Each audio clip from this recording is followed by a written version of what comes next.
Now, the acting head of the IRS, he wants to block workers from collecting an extra $70 million, but the union representing them, well, says that it would violate their contract.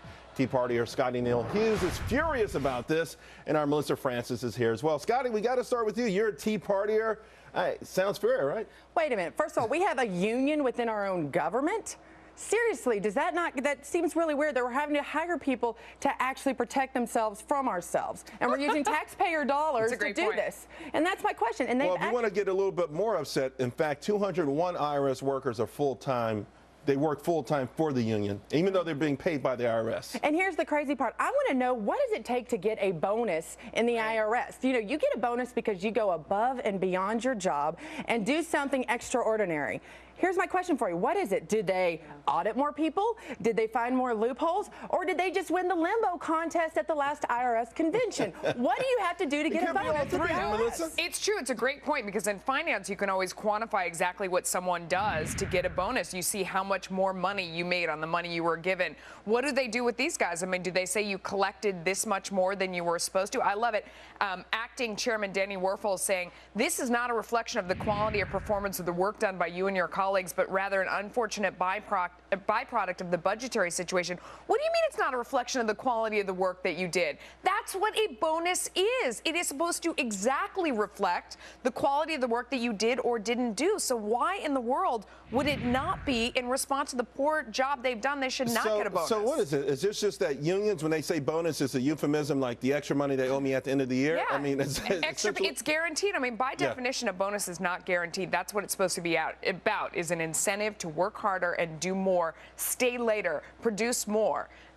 It's not guaranteed. That's what it is. But maybe, to your point, Scottie, maybe they did do what they wanted to. Maybe they did earn it. Maybe by targeting people like you, they got these bonuses. Maybe that's how they earned it. And that's what scares me, because we know everybody can make mistakes on their taxes. That's just it. I mean, when you've got to file taxes, it takes literally a PhD if you're going to do it yourself. Well, with the money that you and Melissa make, I do one sheet. Well, I doubt that one. I think it's the exact opposite. I wish. Yeah.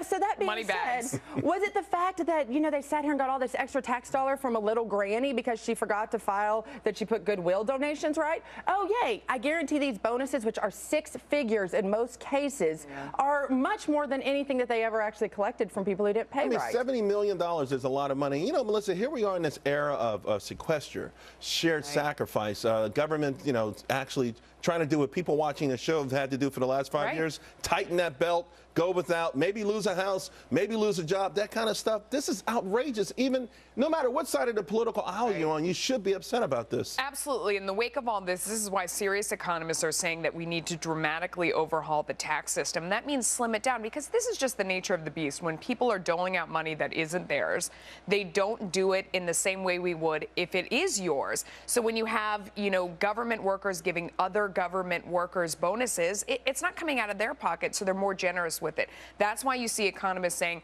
we need a simpler tax code, a flat tax system, something that takes the temptation out of it, where it's not so subjective. But here's the thing, Scottie. This beast that Melissa's talking about seems to get more powerful every day, and the more powerful it gets, the more powerful it becomes. You know, power begets power, and it might have gone past the point where anyone can rope this thing in. Well, now I know why our country is almost $17 trillion in debt, is because we have unions within our own government. I mean, you want to see the success of a union? Go look at Detroit. The reason why Detroit is bankrupt is because of the unions getting involved. Show me a case and example when a union got involved that actually helped a business long term. The majority of them usually have to close their doors and lose all of their workers. Look at Walmart right now in D.C. And now I know why our government is in trouble as it is. Maybe the president's a part of a union. That would explain a lot. Well, the president certainly is a friend of unions. Melissa, real quick, where do you think this? I mean, it just feels like Washington is so tone deaf. At least this commissioner stepped up and said, you guys aren't going to get it, although he tried to couch it in a way that didn't imply that they did a poor job. However he does it, I mean, I hope that they hold tough. I hope they stand up and don't go through with it. You know, it's Darwinian in its nature. This is how big government, this is how it turns out. I mean, and that's why we have to slim down the tax code once and for all. I hope this highlights that and doesn't distract from it. Yeah, and I hope that maybe ultimately we don't have to hit some sort of a brick wall, because it doesn't seem like we get an epiphany no matter what the news stories is, and they become more outrageous each time. Yeah. Ladies, I was really lucky to have both of you on the set at the same time. Thanks a lot. Appreciate it. Thank you.